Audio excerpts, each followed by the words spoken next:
ఇదే సిఐకి సంబంధించి క్రాంతి కుమార్ అనే దళిత యువకుడు గతంలో సెల్ఫీ వీడియో రిలీజ్ చేసి సూసైడ్ చేసుకున్నారు లైవ్లో. ఆ సెల్ఫీ వీడియోలో ఒకసారి ఆ వీడియో ప్లే చేయండి, మాట్లాడదాం. ఎందుకు ఆ సిఐని కాపాడే ప్రయత్నం చేస్తున్నారు అనేది అర్థం కావట్లేదు. ఇది గత నెల 25న జరిగింది. చనిపోయాడు అతను, ఆ వ్యక్తి కూడా చనిపోయారు, జడశ్రవణ్ గారు. మరి ఇలాంటి సిఐ కళ్ళ ముందు సాక్ష్యాలు ఇవి. ఇలాంటి సిఐని ఒక సిపి కాపాడడం ఏంటి, దీన్ని మొత్తం ఒక డీజీపీ పర్యవేక్షించడం ఏంటి, మొత్తం ఒక ప్రభుత్వ యంత్రాంగమే చూస్తూ ఊరుకోవడం ఏంటి?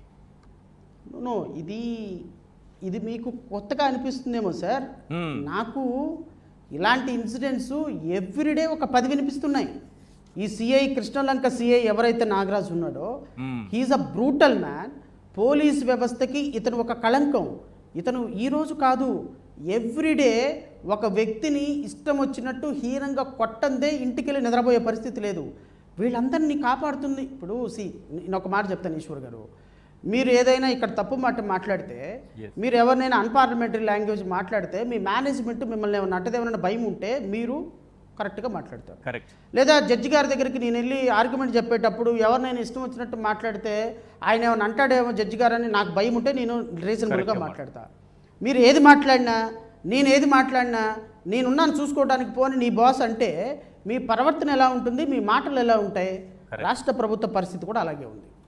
ఈ 2.5 సంవత్సరాల్లో రోడ్ల మీద ఎవరైనా ఒక కోడిని, ఇంట్లో భోజనం చేయడానికి కోడిని కోసుకుంటే, కోడిని కోస్తే తీసుకొని వెళ్ళిపోయి ఆ పోలీస్ స్టేషన్లో కూర్చోబెట్టి రోడ్ల మీద పెరేడ్ చేయించినటువంటి చరిత్ర భారతదేశ చరిత్రలో ఎక్కడైనా ఉందా?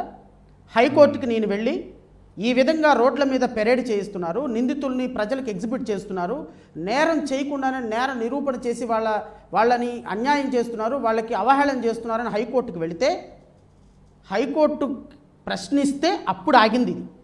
దీనికి డీజీపీ గారు ఏం సమాధానం చెప్తారో తెలుసా? పెట్రోల్ లేదండి, మార్గ మధ్యంలో కారు ఆగిపోయిందండి, డీజిల్ లేదండి, బ్రేకులు పట్టం లేదండి, అందువల్ల ఆపేసామండి.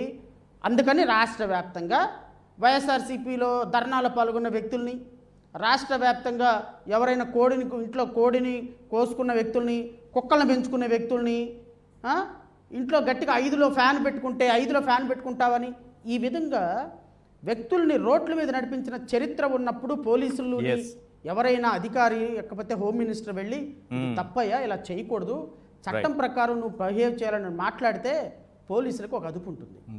పోలీసులకు అదుపు లేనప్పుడు అధికారులు, ముఖ్యమంత్రులు, మంత్రులు ఇలా చేయమంటే అధికారులు ఏం చేస్తారు ఈశ్వర్ గారు?